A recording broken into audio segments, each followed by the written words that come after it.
Fala, Caveira! Seja muito bem-vindo, tudo bem com você? Espero que sim. Eu sou o Rodrigão, o seu professor de Direito, e eu tenho a honra de ter você nesse treinamento aqui, onde nós vamos iniciar a nossa preparação para a Polícia Penal aqui de Minas, beleza? Então, assim, aqui no canal não tenho aulas, são treinamentos. Por quê? Eu quero que você tenha o máximo de performance em menos tempo. Como que nós vamos fazer isso, Rodrigão? É um tripé. O que cai, como memorizar. Portanto, nos dois primeiros eu vou te explicar de forma simples, de forma gradual, para que você entenda, né, cada conteúdo. E por fim, o foco aqui é na memorização, para que você entenda. Se você entender assistindo o treinamento uma ou duas vezes, já é um ganho de tempo enorme e faça com que você tenha performance, beleza? Não se trata de fazer as coisas rápido, correndo, desesperado, não. É fazer cada coisa com muita atenção e com muita qualidade. E esse material está aqui na descrição para que você possa baixar e aprender junto comigo, beleza? Então, assim, o nosso treinamento hoje, ele está pautado em uma base, ou seja, eu vou começar acerca de uma coisa muito importante e é principal aqui para que você consiga desenvolver o seu conhecimento nos demais treinamentos. Como assim? Eu percebi que a Selecom é uma banca que ela gosta da literalidade do texto, ou seja, vai cobrar o que está escrito, porém, ela quer que você domine alguns termos jurídicos. E é isso que eu fiz aqui para nós, tá bom? Dentro dos direitos e garantias fundamentais, principalmente no que tange ao artigo 5º, eu separei ali 8 termos que são importantes para que você entenda. E ao final nós vamos resolver uma questão da própria banca, para que você veja como é cobrado e para que você entenda e memorize, tá bom? Então, de forma muito tranquila, vamos para cima, tem que vibrar mesmo, acredito na sua aprovação. Vamos para cima! Vai lá, Caveira! Vamos lá! Olha aqui, minhas redes sociais, né? No Instagram, professor.rodrigão, e no Facebook, professor Rodrigão. Vamos lá, então. Olha aqui, para quem está começando, eu quero dar uma dica de organização do seu estudo. Obviamente que existem várias formas, mas aquilo que eu vejo que tem mais resultado dentro da minha didática é o que eu vou te mostrar agora, beleza? Vamos lá então. Olha aqui, para quem está começando agora, eu te oriento ao método LTR. Como assim, Rodrigão? Ó, anota aí. Método LTR. Então, bora lá. Vai ser o L de leitura. Tem que ler os textos de lei, ok? Isso é muito bom. Depois, são os termos jurídicos. Os termos jurídicos. Isso daqui você deixa para mim. Porque dentro de direito constitucional e direitos humanos, basta que você faça a leitura, ok? E aqui, dentro dos treinamentos, eu vou te explicar, então você vai conseguir compreender. E aqui também eu vou trazer para a gente os principais termos jurídicos que são cobrados. Então você fixa bem na leitura, que em cada treinamento aqui eu vou trazer para a gente os termos jurídicos, como eu vou fazer hoje. Na verdade, como nós já estamos fazendo. Tá? E aqui, para mim, por último, uma parte muito importante, que é a resolução de questões. Resolução de questões. Portanto, passa em concurso não quem sabe mais teoria, mas quem sabe resolver questões. E elas têm uma dupla função para a gente. Por quê? Através das questões, eu entendo como a banca cobra, né? Eu entendo e aprendo.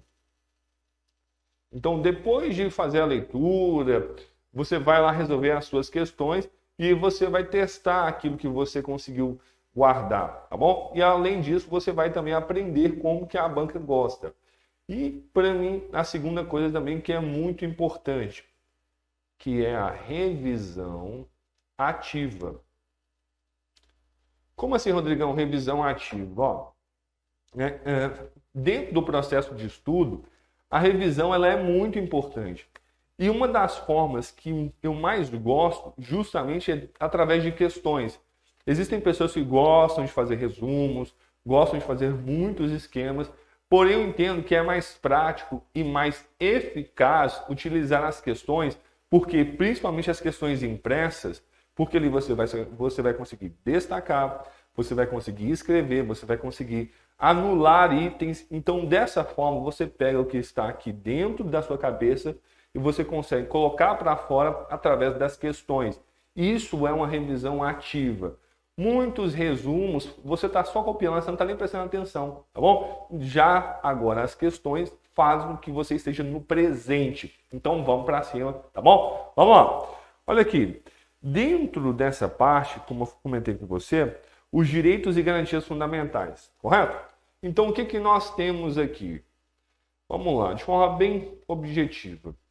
Os direitos e garantias fundamentais, eles estão no artigo 5º ao 17, correto? Ok. Aqui, muitas bancas gostam de cobrar apenas um termo que direitos fundamentais. Se falar direitos fundamentais, está falando também sobre quem? Artigo 5º ao 17. Beleza, domina isso daí. A segunda coisa que nós vamos trabalhar é o artigo 5º, tá? Obviamente nós não vamos trabalhar todo, mas os termos referentes a ele. Então o nome do artigo 5º é o quê? Direitos e deveres individuais e coletivos. Muito bem. Isso daqui, portanto, faz referência somente ao artigo 5º. Muitas bancas gostam de abordar o termo que? Direitos individuais. Se falou direitos individuais, é somente quem? O artigo 5º. Beleza? Show de bola. Bora lá. Aqui, ó, quem são destinatários dos direitos fundamentais? Lembra que eu falei com você? Nós estamos pegando a parte teórica introdutória. Então, destinatários é quem, né, possui, a quem se destinam, ou seja, quem é possuidor, quem possui, quem detém os direitos fundamentais, quem pode usufruir. Então, assim, primeira coisa, brasileiros podem e estrangeiros podem, tá? Então, brasileiros aqui, subentenda-se os natos e os naturalizados. Muito bem. Pessoa jurídica, isso aqui é importante, tá bom? Pessoa jurídica é o quê? É empresa. Então, empresa é portadora de direitos fundamentais? Sim, isso daqui é muito importante. Porém, as empresas não são portadoras de todos os direitos. O que eu quero que você entenda aqui é o seguinte: eventualmente pode aparecer em algum enunciado para você falando que pessoa jurídica é portadora de direitos fundamentais, assim como pessoas físicas. Acerca disso, assinale os direitos, assinale a alternativa que não contempla um direito individual. Então observe o seguinte: a banca ela começa mostrando que ela domina os termos jurídicos, mas no final, muitas vezes, ela vai direto somente no que está escrito, tá bom? E aqui nós vamos trabalhar também os princípios, que eu vi que é muito recorrente.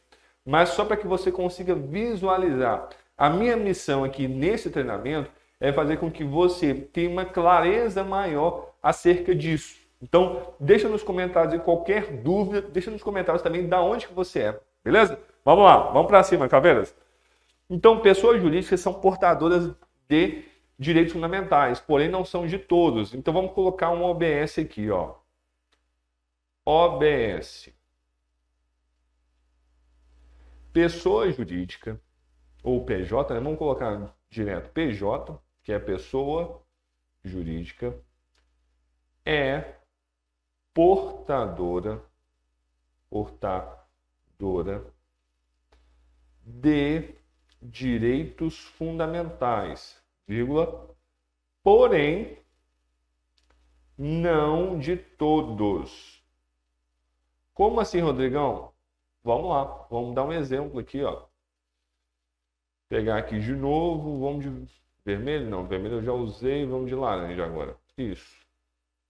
Como assim? Não de todos.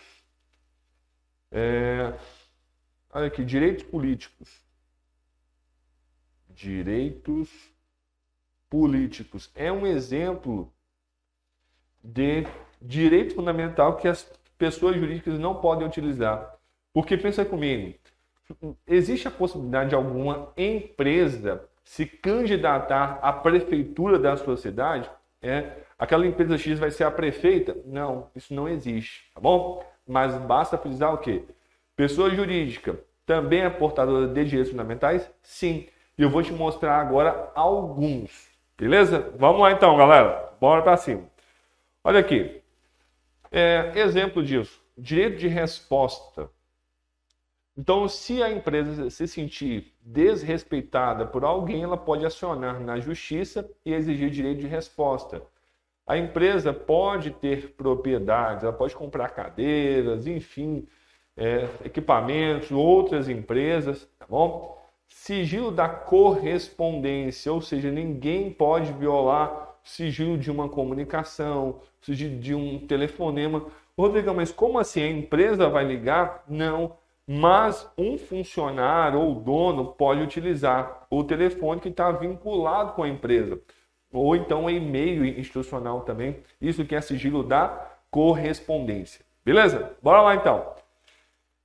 Inviolabilidade do domicílio. Então ninguém pode entrar sem autorização. Não é? Um direito adquirido.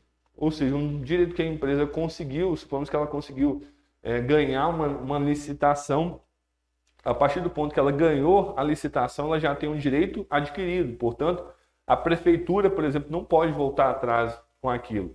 Se voltar, quebra de direito. Então, quebra de acordo. Então, nesse caso, cabe uma indenização.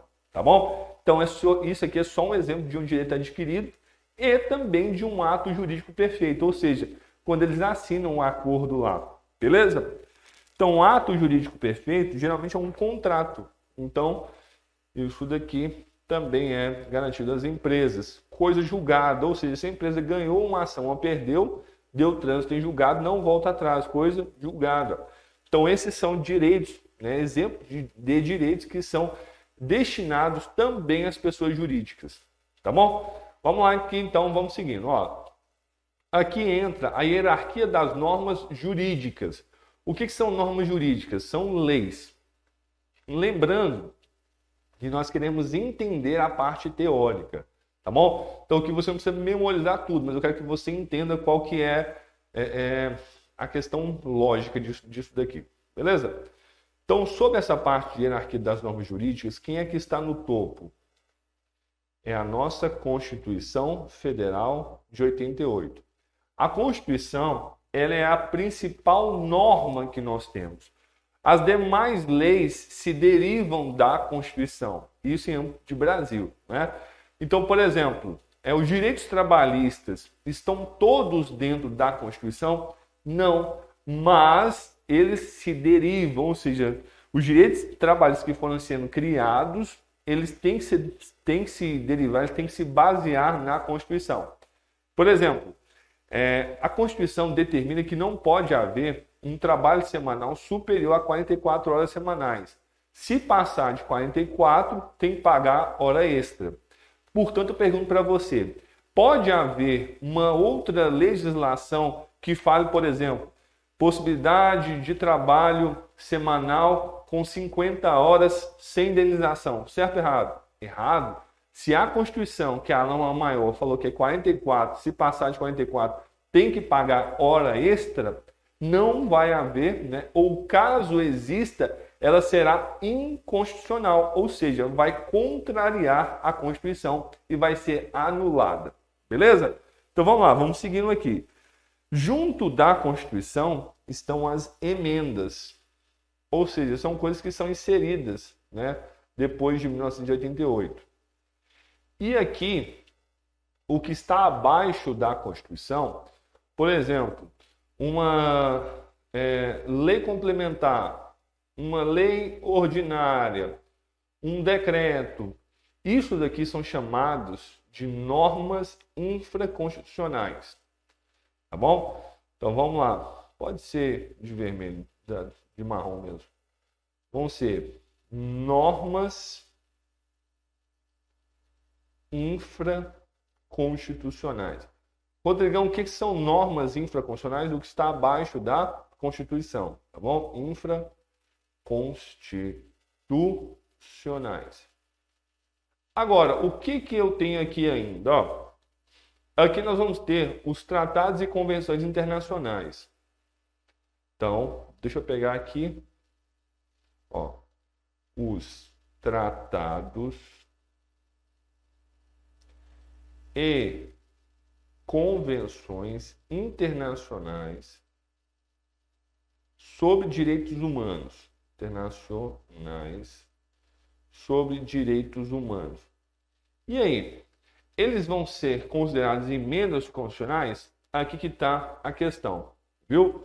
Porque a doutrina brasileira, e até com base em julgados mesmo do próprio STF, entende a seguinte coisa: nós vamos ter o duplo estatuto. Duplo estatuto. Rodrigão, o que você quer que eu aprenda aqui?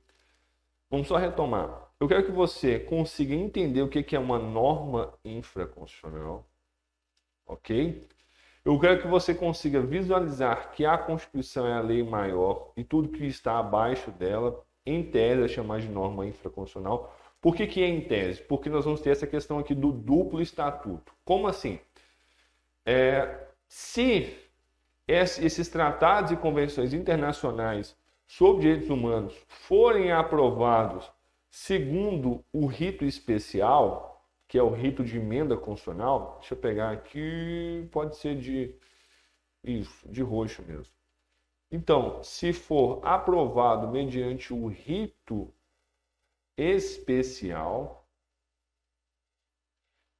que é o quê? É a votação que é idêntica para poder fazer uma emenda, aí ela vai estar junto com as emendas constitucionais. Agora, se for aprovado ou aprovada, né? Na verdade, o tratado, então, se o tratado for aprovado mediante o rito comum, é o rito ordinário, então, deixa eu colocar aqui, rito ordinário, ou seja, né, de uma lei complementar, vai ser considerado aqui uma norma supralegal. Isso daqui, ó. Ser considerado uma norma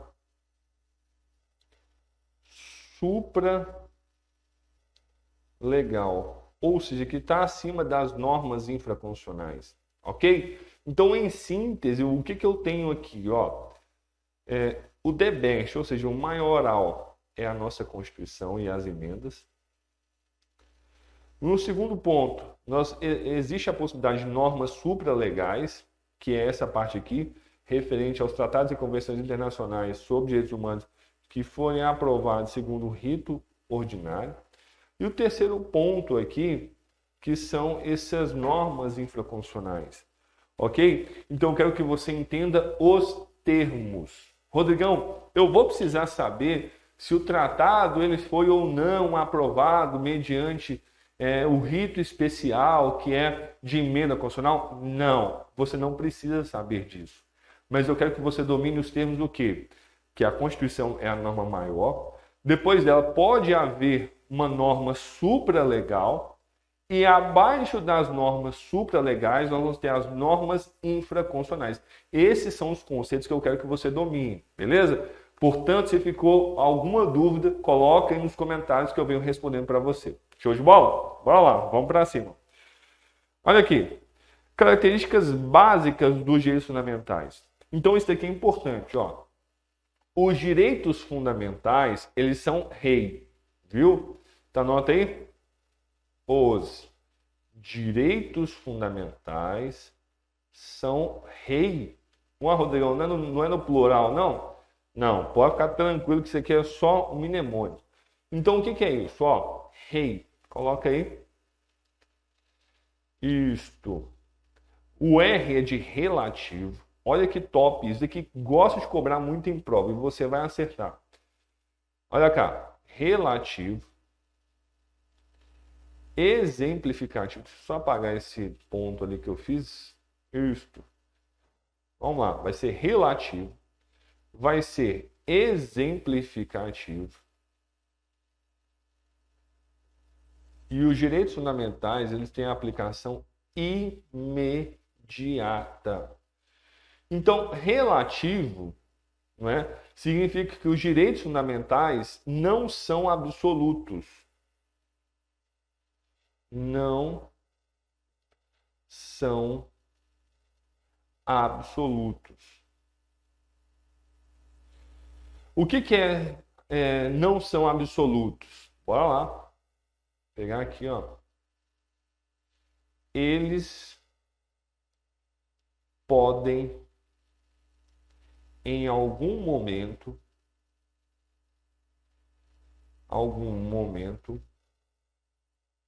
serem enfraquecidos. Como assim, Rodrigão? Vamos lá. Vou explicar. Olha aqui. O direito à vida é um direito absoluto? Não, é um direito relativo. Porque se o direito à vida fosse um direito absoluto, não poderia ter pena de morte no Brasil. E o Brasil tem pena de morte em caso de guerra declarada. Observa? Então, o que é um direito absoluto? Em nenhum momento ele poderia ser mexido. Está lá, direito à vida. Vai ter até a pessoa morrer de morte natural. Ou seja, quando ela, o corpo dela já parar de funcionar. Agora, nem a vida é um direito absoluto. A vida é um direito relativo. Em algum momento, por um caso específico, ele pode ser enfraquecido. Beleza? Show de bola lá. Deixa eu só dar um outro exemplo para você. Ó. Direito de liberdade de locomoção. Liberdade de locomoção também não é um direito absoluto, ele é relativo. Porque se a pessoa cometer algum crime, ela vai presa, né? Depois vai ter o devido processo legal, enfim, mas se chegar ao julgamento e ela for presa, ela vai ter o quê? A liberdade de locomoção dela restrita, vai ficar restringido. Porque enquanto ela não terminar de cumprir a pena, ela não vai poder sair da penitenciária. Tá bom? Então, só para que você veja aí aplicações do que eu estou te falando. Show de bola? Bora lá, então. Exemplificativo significa dizer que os direitos não são taxativos. Viu? Então, não são taxativos. Ou seja, podem haver outros direitos fundamentais. Ok? Então, podem haver novos direitos fundamentais. Então, aqui, o legislador, o constituinte originário, ele foi muito feliz, na verdade eles, porque não foi só uma pessoa, mas eles foram muito felizes ao colocar isso, porque novos direitos podem ser inseridos. Então, isso é muito top. As provas, as bancas gostam de falar que os direitos são taxativos. Não são. Eles são exemplificativos. E um detalhe aqui, nós vamos colocar isso lá, números clausos, tá bom? As bancas já estão cientes que nós dominamos essas características. Porém, elas estão começando a utilizar outros termos. E é o que nós vamos anotar aqui. Beleza? Vamos lá, então. Dentro dessa parte de taxativo, tem um termo que é utilizado, vai ser de marrom aqui, ó. Então, taxativos. No lugar de taxativos, eles colocam o quê? Números clausos. O que são números clausos? Número de cláusulas, número de direitos. Então, assim, se nós afirmássemos dessa forma, por exemplo, os direitos e garantias fundamentais são números clausos.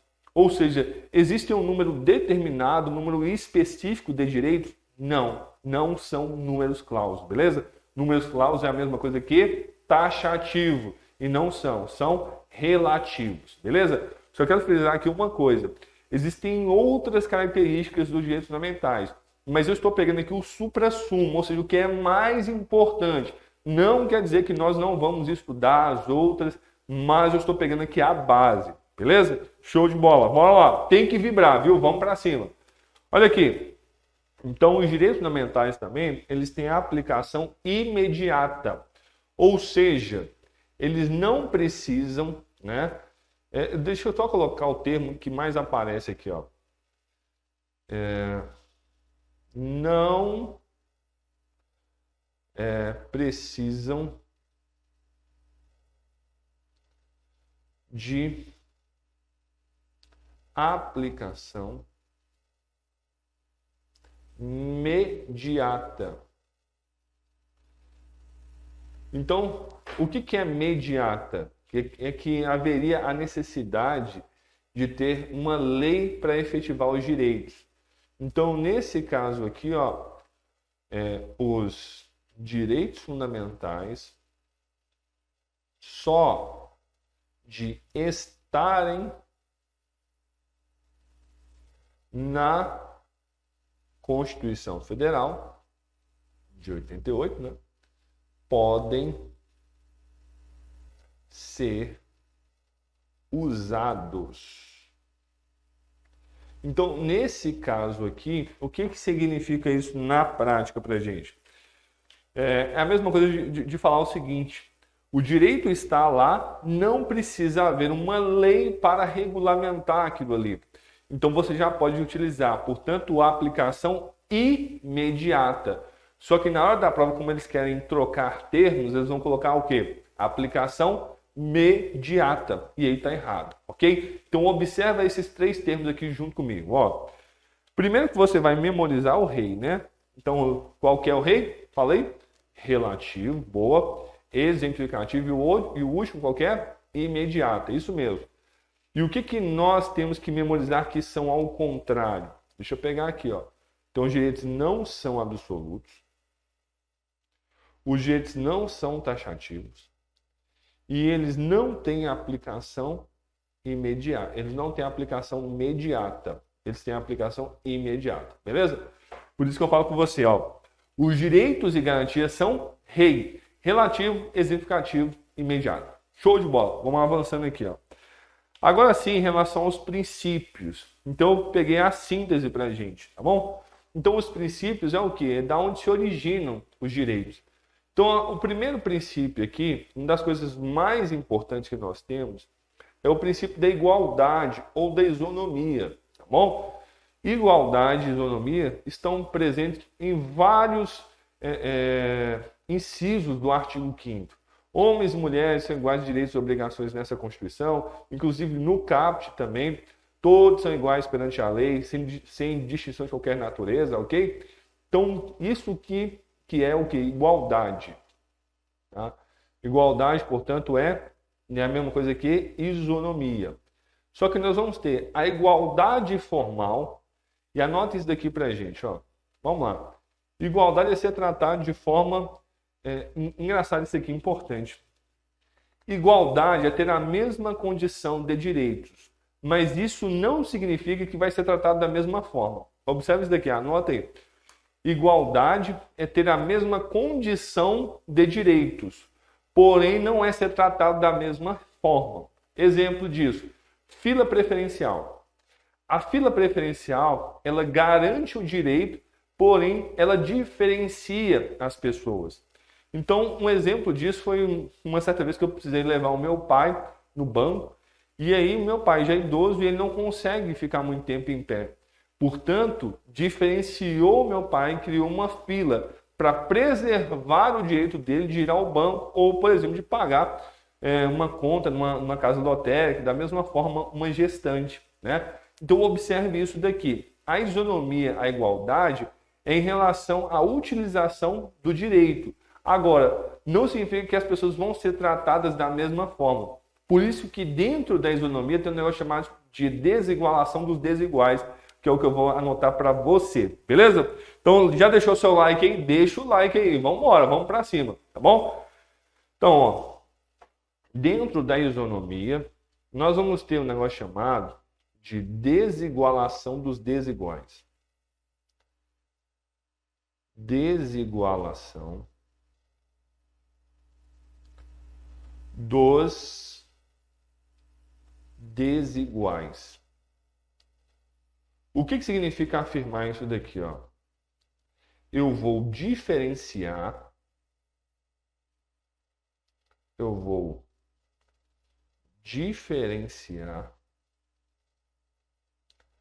alguém que nesse momento ou, né, de agora para frente está o quê? Fisicamente desigual. Por exemplo, não precisa ser só fisicamente, viu? Está desigual. Então, para quê? Para que se possa manter a igualdade entre as pessoas. Para que as pessoas, no caso do exemplo que eu dei, possam continuar pegando fila de banco, ou seja, possam continuar utilizando banco, né? Mas, enfim, nós vamos ter também a igualdade formal e a igualdade material. A igualdade formal, ela é perante a lei. Perante a lei. Ou seja, ser tratado da mesma forma diante da lei. Então não vai ter diferenças de tratamento porque a pessoa tem uma condição financeira X e a outra tem uma condição financeira Y. Não tem nada a ver. É igualdade perante a lei. A lei serve para todos e tem que ser aplicada para todos, tá bom? Não vou entrar nesse mérito se existe ou se não existe isso, mas é o que nós precisamos saber, tá bom? Então basta saber o quê? Igualdade formal, ou seja, na forma da lei. Agora, a igualdade material é ser tratado o quê? Em igual condição para a lei, ok? Então vamos lá, vamos anotar isso daqui juntos. Então, a igualdade material vai ser uma igualdade na lei. Então, o material pode até pensar na questão de recursos mesmo, viu? Quando se trata da criação de leis. Da criação de leis. Como assim, Rodrigão? Vamos lá. A igualdade material, ela busca trazer uma equidade social, ou seja, tratar aquelas pessoas que precisam, que têm uma necessidade maior do que outras. Então, quando for criar alguma política pública, eles vão procurar tratar da igualdade material, ou seja, vai construir uma escola pública ali maior, vai garantir acesso ao hospital para aquelas pessoas que não têm tanta condição financeira, assim, ou vai ampliar o SUS, correto? Então, igualdade material é igualdade na lei. Igualdade formal vai ser um tratamento igual entre as pessoas, ok? Então, fique muito atento com essa diferença aí, que é muito importante para a gente, tá bom? Vamos lá, show de bola. Então, igualdade formal, igualdade material. Agora aqui, lembrando, né, que esse aqui foi o primeiro princípio que nós tratamos, que é o princípio da igualdade. Muito bem. Vamos seguindo. Princípio da legalidade. Toda vez que você enxergar assim, ó, na forma da lei, está se referindo a que vai ter que agir de acordo com a legislação. Portanto, esse é o princípio da legalidade. Ainda mais no âmbito da administração pública, nenhum servidor público, nenhum gestor público ele pode agir de acordo com a cabeça dele. Ele tem que agir estritamente de acordo com a lei, né? Porque ele está administrando algo que é comum a todos. Então, ele não pode simplesmente pensar e escolher. Não, vai agir de acordo com o que já foi previsto na lei. Beleza? Ok. Princípio da autonomia da vontade. Ou seja, eu posso fazer tudo o que a lei não me proíbe. Isso está presente no artigo 5º, inciso 2.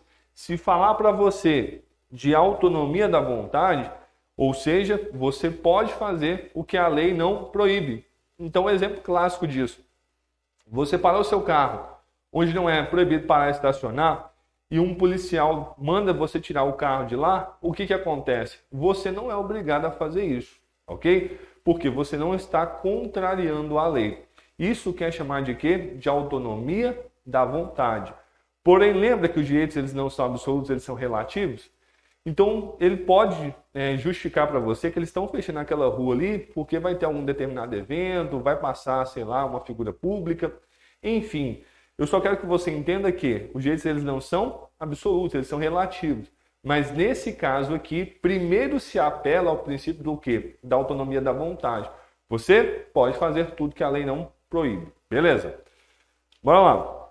Escusa de consciência. A escusa de consciência é algo comum também, inclusive dentro do artigo 5º, é uma das coisas mais importantes, que está lá no inciso 8, né? Ou seja, ninguém vai ser privado de direitos por motivo de convicção filosófica ou política, e aí, salvo se a pessoa invoca um direito que ela... Salvo se a pessoa invocar essa liberdade e não cumprir a prestação alternativa. Então, um exemplo disso, o voto é obrigatório a todos, né? E frisando aqui o seguinte, eu estou indo em uma explicação mais fluida, vamos dizer assim, porque eu não estou abordando os incisos, eu só estou te mostrando como é que é o princípio na prática, beleza? Então, assim, dentro do inciso 8, é o que eu estou falando com você, é o voto. A pessoa, o voto é obrigatório a todos. Mas se você invocar a sua liberdade de consciência, de crença, ou seja, ó, não vou votar porque a minha religião não permite, ou porque eu entendi que votar não é bom, enfim, é uma questão filosófica. Você pode fazer isso. Agora você tem que cumprir a prestação alternativa. Se você não cumprir a prestação alternativa, no caso aqui que é justificar, você vai ser privado de direitos. Agora, a escusa de consciência é o quê? Deixar de fazer algo baseado nas suas convicções. Você pode. Agora vamos anotar aqui que a escusa de consciência, ela se trata, né, de deixar de fazer alguma coisa que é a todos imposta, porém a pessoa vai cumprir a prestação alternativa. Logo, a escusa de consciência não viola ou não contradiz a Constituição. Show de bola? Então vamos lá, vamos calma. Escusa de consciência. Vamos pegar aqui a caneta, ó. Estou. Show de bola. Tá gostando aí do treinamento? Então vamos para cima, tem que vibrar mesmo, viu? Então, escusa de consciência é deixar de fazer algo imposto a todos,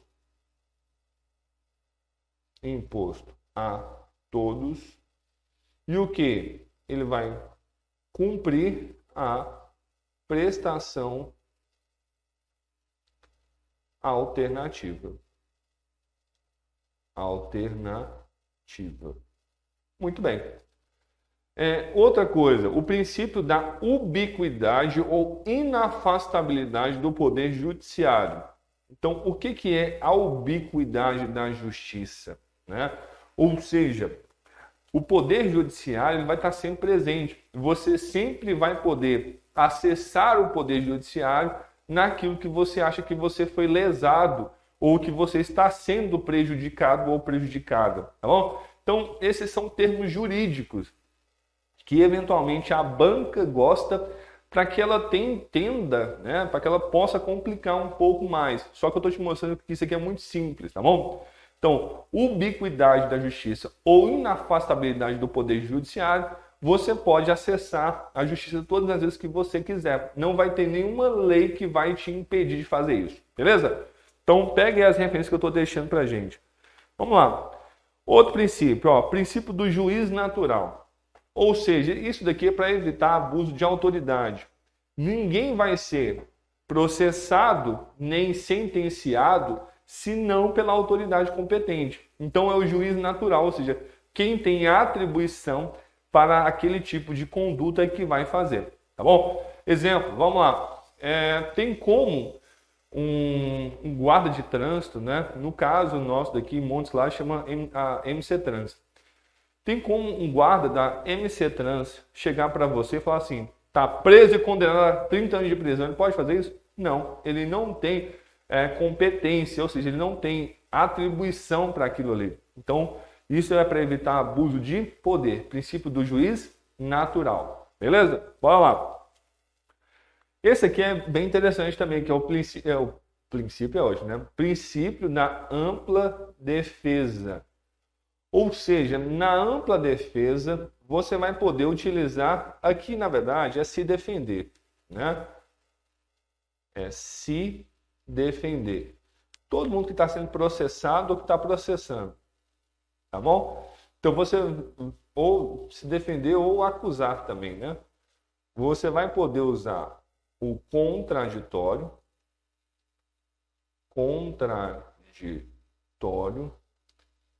mais a ampla defesa. Rodrigão, o que é esse negócio de contraditório? Se você quer se defender ou se você quer acusar alguém para falar que ela de fato teve aquela atitude, você vai utilizar provas. Então, o contraditório é quando no processo você apresenta as provas, você está contradizendo, você está contra-argumentando, ok? E já a ampla defesa é uma coisa que você utiliza de todos os meios legais para poder se defender. Ué. Seu advogado, ou você como advogado, você pode questionar a testemunha, você pode pedir um tempo a mais no prazo do processo. Então, tudo que for legal, você pode fazer para se defender. E isso daqui é muito importante, porque justamente evita também distorções em relação a julgamentos. Então, a ampla defesa favorece também esse processo da igualdade, da isonomia. Beleza? Vamos lá. E, por fim, o princípio da presunção da inocência. Ou seja, aquele negócio, ninguém é considerado culpado até que se prove o contrário, né? Só que no caso da legislação, né, ninguém será considerado culpado até trânsito e julgado de sentença penal condenatória. Então, nesse caso aqui, né, isso que é. Ou seja, ninguém é culpado até que se consiga provar aquilo. E agora, agora nós finalizamos, e qualquer dúvida você pode me mandar. Agora nós vamos resolver uma questão da própria Selecom. Beleza? Então acompanha aí junto comigo. Tem que vibrar, viu, Caveira? Vamos para cima. Bora lá. Olha aqui. Patrick requer... Deixa eu pegar aqui caneta. Isto e vermelha. Ó, Patrick requer a designação de data especial para realizar exame aplicado universalmente para milhões de pessoas por motivos religiosos, alegando liberdade de crença protegida constitucionalmente. Seu requerimento é indeferido, pois predominou a interpretação de que, caso acolhido o pleito, seria violado o princípio constitucional da. Então vamos lá, vamos montar aqui a questão. Ó. Então, Patrick, ele quer a designação de uma data especial, porque ele quer fazer uma prova, ou seja, ele quer fazer uma prova num dia diferente, né? Em uma prova que é aplicada universalmente, ou seja, para todos, né? Por motivos religiosos. E aqui ele está invocando a liberdade de consciência e de crença dele, tá bom? Alegando liberdade de crença protegida constitucionalmente. Ok. Seu requerimento é indeferido. O que é indeferido? Foi negado, tá bom? Pois predominou a interpretação que no caso, caso acolhido o pleito, seria violado o princípio constitucional do quê? Então, ó, da coletivização, isso daqui eu nunca ouvi falar. Da individualização, também não. Da isonomia, tá bom? O que é isonomia? É igualdade. Rodrigão, mas eu não entendi. Peraí que eu vou te explicar agora. Bom, princípio da dignidade também não. Observa aqui o seguinte, ó. Nessa questão, deixa eu colocar assim, ó. Nessa questão, o Patrick aqui, ele pede uma data diferente. Então, assim, ele não está sendo obrigado a fazer alguma coisa, tá bom? Ele que está invocando a sua liberdade de consciência e de crença para poder utilizar desse meio para, no caso aqui, como a banca entendeu, né, para poder se valer, para tirar vantagem a respeito disso daí. Então, nesse caso, ele teria um dia diferente para que ele pudesse fazer essa prova, tá bom? Engraçado que, no caso concreto, isso já existe, tá bom? Que é o quê? Em relação aos adventistas. O pessoal adventista aí, né? Lembra que o Enem era antes sábado e domingo. Só que como eles são guardadores de sábado, eles eram prejudicados. Por quê? A prestação alternativa, que eles só poderiam começar a fazer a prova depois do pôr do sol do sábado, é que eles chegassem meio-dia junto com todo mundo, ficassem em uma sala específica, sem conversar com ninguém, e aí, depois das 6 horas, é que eles começavam a fazer as provas. Então, nesse sentido, aí já foi feita a mudança, né? Até recente, que o Enem agora é o quê? É todo domingo. Então, são 2 finais de semana no domingo. Nesse caso concreto aqui da questão, não se trata da escusa de consciência. A escusa é deixar de fazer. Nesse caso específico, ele está solicitando, com base na sua liberdade de crença, a possibilidade de fazer em um dia diferente algo que está sendo proposto para todos, correto? Então, nesse caso aqui, o que está sendo, por que o pedido foi indeferido? Porque seria violado, no entendimento da questão, né, o princípio da isonomia, da igualdade, tá bom? Então fique muito atento quanto a essa parte aí. Quando nós nos referirmos à escusa de consciência, é que alguém deixou de fazer algo que era a todos imposta, tá bom? E nesse caso específico aqui, a pessoa simplesmente queria utilizar de forma diferente de algo que seria usufruído por todos. Então, com base nisso, o pedido foi indeferido, tá bom? Qualquer dúvida pode deixar aí. Nós só estamos começando aqui a nossa caminhada e eu estou junto com você, tá bom? Então, que Deus te abençoe. Vamos para cima e o quê? Tem que vibrar. Vai lá, caveira. Até mais.